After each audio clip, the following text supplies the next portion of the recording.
महाराष्ट्र के जलगांव में 22 जनवरी को लखनऊ से बंबई जा रही पुष्पक एक्सप्रेस के 23 यात्रियों को दूसरे ट्रैक पर आ रही कर्नाटक एक्सप्रेस ने कुचल दिया। हादसे में अब तक 13 लोगों की मौत हो चुकी है, जबकि 10 घायलों का इलाज जलगांव के सिविल अस्पताल में चल रहा है। घटना के दौरान ट्रेन में मौजूद लोगों ने बताया कि आग लगने की अफवाह सबसे पहले एक चाय वालों ने फैलाई थी, जिसे जनरल डब्बे में सफर कर रहे उधल कुमार और विजय कुमार ने सुना।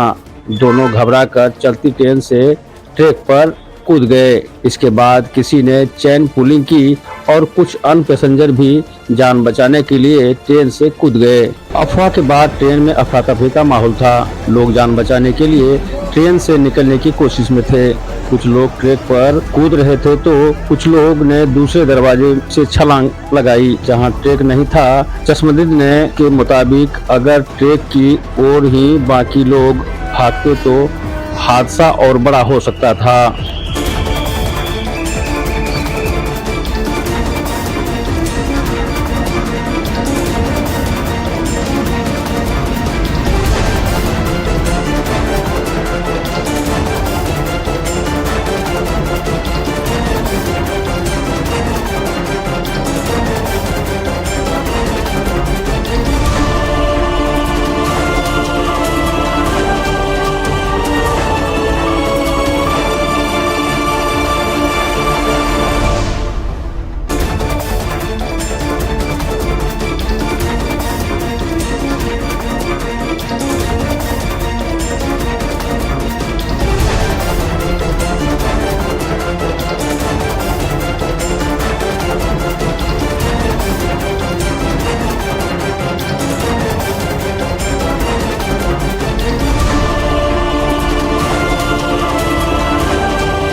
भुसावल मंडल से एक दुखद सूचना प्राप्त हुई है।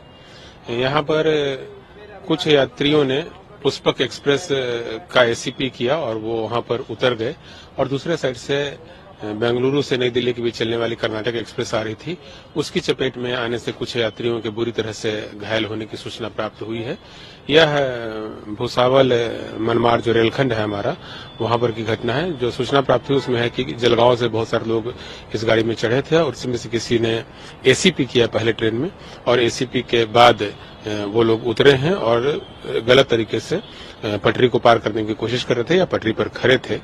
उसी के कारण वो लोग चपेट में आए गए हैं रेल के। फिलहाल सर प्रशासन मौके पर पहुंच गया। वहां पर घटनास्थल के लिए जो मंडल रेल प्रबंधक हैं भुसावल की, वो रवाना हो चुकी हैं। मेडिकल टीम वहां पहुंच गई है, स्थानीय प्रशासन के लोग भी पहुंच गए हैं और रेलवे के सीनियर सेक्शन इंजीनियर भी घटनास्थल पर पहुंच गए हैं। दूसरे वरिष्ठ डॉक्टरों और एम्बुलेंस की व्यवस्था की गई है और उन सबको स्थानीय चिकित्सालय में और जरूरत पड़ने पर भुसावल के किसी अच्छे हॉस्पिटल में इलाज के लिए आवश्यक निर्देश दिए गए हैं। एसीपी क्या वर्ड है, क्या होता है? जब चलती ट्रेन में कोई यात्री चेन की पुलिंग करता है तो उसको हम लोग एसीपी कहते हैं। पुष्पक एक्सप्रेस में इसी तरह की चेन पुलिंग किसी यात्री द्वारा की गई है और उसके बाद कई यात्री जो है रॉन्ग साइड में, जिधर से दूसरे ट्रेन के आने की संभावना रहती है, वहां उतर गए, जिसके कारण वो लोग कर्नाटक एक्सप्रेस की चपेट में आए। अभी तक सर जानकारी है क्यों चेन पुलिंग हुई? क्या कुछ ऐसी भी चीजें चल रही हैं कि आग लगी थी ट्रेन में या फिर कुछ ऐसा हुआ था? कुछ यात्री जलगांव से वहां पर चढ़े थे और संभवतः वही लोग उतरने के लिए वहां पर चेन पुलिंग किए हैं और जिसके बाद वो लोग रॉन्ग साइड से जाने की कोशिश कर रहे थे, जिसके चलते वहां पर सभी लोग चपेट में आए हैं।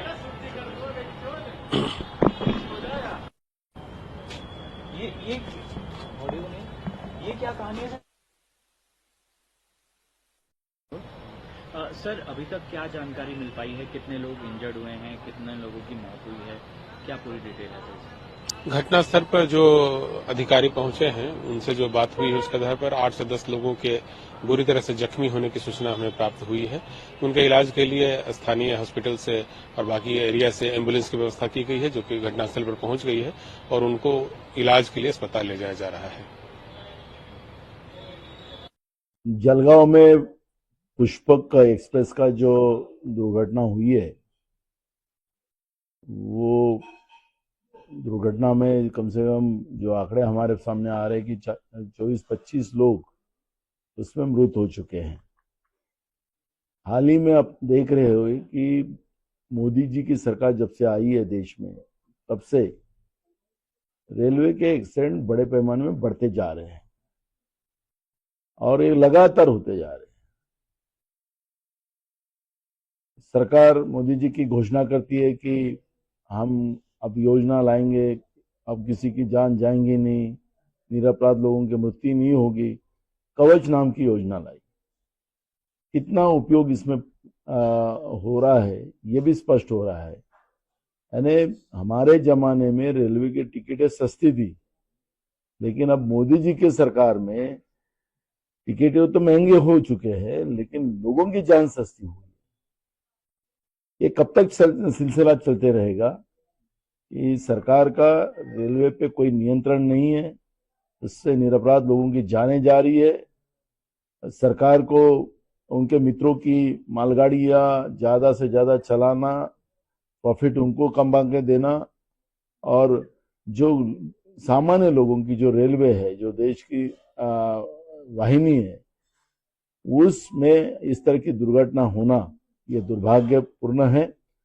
मोदी सरकार ने ये बात को ध्यान में लेकर सही में तो जैसे लाल बहादुर शास्त्री जी के समय में ऐसे ही एक्सीडेंट हुआ तो उन्हें तुरंत इस्तीफा दे दिया।